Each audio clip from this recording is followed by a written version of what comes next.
episode of Let's Paint a Statue. Today, we're just going to get right to it. Today, we're going to paint this cute frog statue. Now, the reason I chose this statue, two reasons for it actually. First of all, frogs are some of the all-time most popular concrete statues out there. There's so many different designs. There's cute cartoony ones like this, there's realistic ones, but frogs and turtles for that matter have always been some of the most popular. So the techniques I'm going to show you with this guy will work on most frog statues that are out there. The second reason I chose this one is he's a fairly simplistic one. So I thought for the first frog statue in this series, we'll go with a fairly simple one so you learn just the basics of it. And at another time, I'll get a more detailed frog that has a little more work involved, and we'll take it from there. But this one will show you the basics, and let's get to that right now. Now, of course, frogs, most people think of the color green with frogs. A lot of frogs are more brown or, you know, different colors. Some of the ones in different parts of the world are very bright colors, but we're going to go with a standard green. And in this case, we're going to start with a coat of fairly dark green here, and we're just going to do a fairly heavy dry brush over this. Now, of course, it has the black base coat to start with. I highly advise you to check out my video on how to do a proper base coat so you know exactly how to make a concrete statue's paint finish last. But over that black base coat, we're just going to use this green exterior paint. Again, kind of a dull, darker green. It's fine because we're going to go over this with some other colors.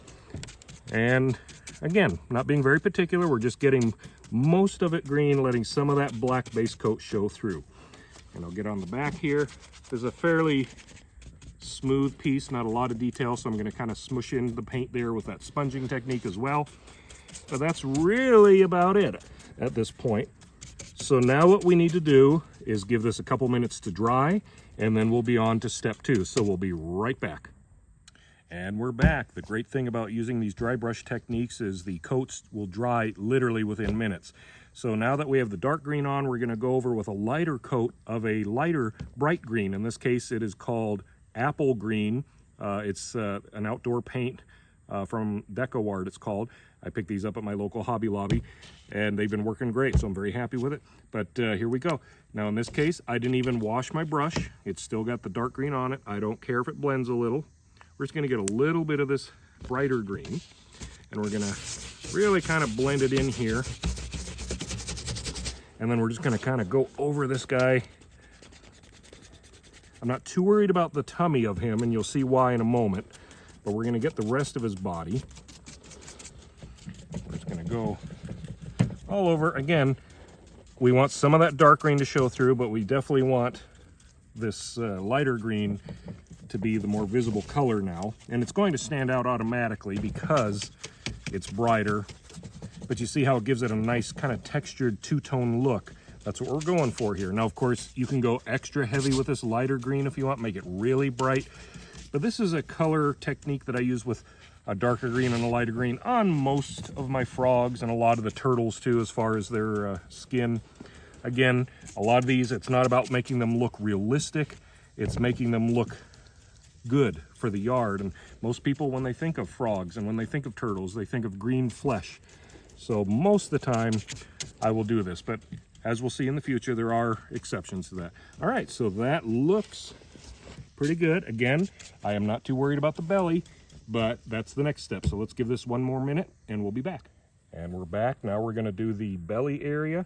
For this, I'm using 2 colors. I'm gonna kind of mix them up a little bit. We're using just a standard white. In this case, it's called Cloud White from this company.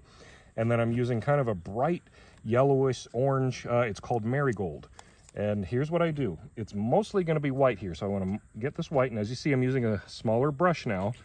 And I'm going to get that in there. I'm just going to take a little bit of that yellow and get in there. And it kind of makes that off-white color there. And now we're just going to go all here in the belly and get down in where the feet and the legs of the frog are. We don't want to go outside those, but then we do want to come up here, up into underneath the face here to the bottom of his mouth. And again, it looks sloppy now, but by the time we're done, it's going to look great. Get a little more yellow on there. There we go. That's more what I want. I like it a little more yellowish for the belly area. Not bright yellow. It still needs to be kind of a pale-ish white, off-white cream, yellowish. But I've done it a bit, adding a bit of green in there too. I just feel that with frogs, they're already so green that a little bit of yellow kind of breaks up, adds a little more color to it. Now there's no, like this guy, there's no line there. I'm just kind of guessing. I want to come up over near his cheeks there and up under his mouth. So we're just going to kind of sponge it a bit and make it a little softer. And again, if you do a spot and you think it doesn't look right, go back over it with the other paints. It's fine. Now I'm going to get a little bit more white on here.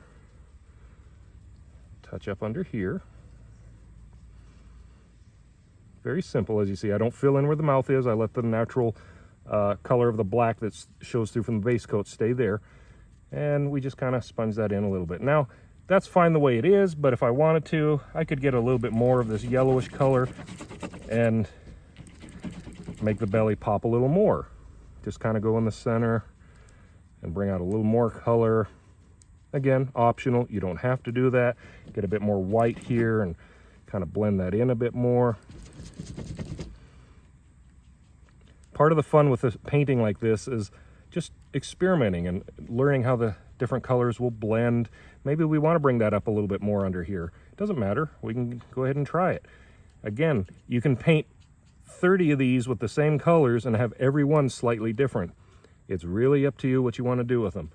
But this is how I do it with a brush. Obviously, if you have a little airbrush system, you can spray this on there, but I've had a love-hate relationship with those over the years. It'll be working fine, and then at the last minute I go to finish a statue and it sprays paint all over it. So a brush I generally have much more control over, and I like that. But that's pretty much it for the belly there. Just get some color there. So I'm going to come up next and do some here on the feet. In fact, we don't even need to stop. Let's just go back to some of this bright green here. Again, this part is optional. You don't have to do this. I'm going to get some of this yellow here. I'm going to blend it with a bit of that so we get an even brighter green. And here's what I'm going to do. Since all his feet are down here, they're all the same color as the body, let's make them stand out a little bit more. I'm just going to gently dry brush over them just very lightly. Let some of that dark green show through, but just hit the highlights of the feet here and get some of that very light green on there. And again, for these videos, I'm at a funny angle, so I apologize if I'm missing spots here and there on the feet. I will definitely check it out and do any touch-ups once we're done recording, but I think that's pretty much it. But you see how just that little bit of paint there really does. And hey, you know what? We're going to put eyes in there, but let's just highlight around the eyes just a little bit right there. Do another one over here. Again, very lightly. It's okay to go over where the pupil and iris is going to be, because I'm going to paint that in a moment. And you know what? Maybe let's see how it looks putting just a bit of that here. Who cares, right? We're having fun, trying the different colors, blending it in. You know, sometimes I'll even get a little pink paint and I'll very lightly put in little pink cheeks and blush on that. This particular design, I don't think it's going to look good, so I'm probably going to skip that today. But that is something you can try. Some people like to put big red lips and things on the frogs and that. To me, it's almost a little too bright. So I'm going to kind of leave it as is. I'm going to put a little bit of the green here and there in the body and just kind of blend it in a bit. All right, so I think the next step now is basically just doing the eyes. And for the eyes, I'm simply going to do that basic, the simple eye technique that I have another video for. If you haven't seen it, I recommend you check it out now. And I'm going to do the eyes right now.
And there we go. One finished frog statue. As you saw, it was very simple, quick and easy.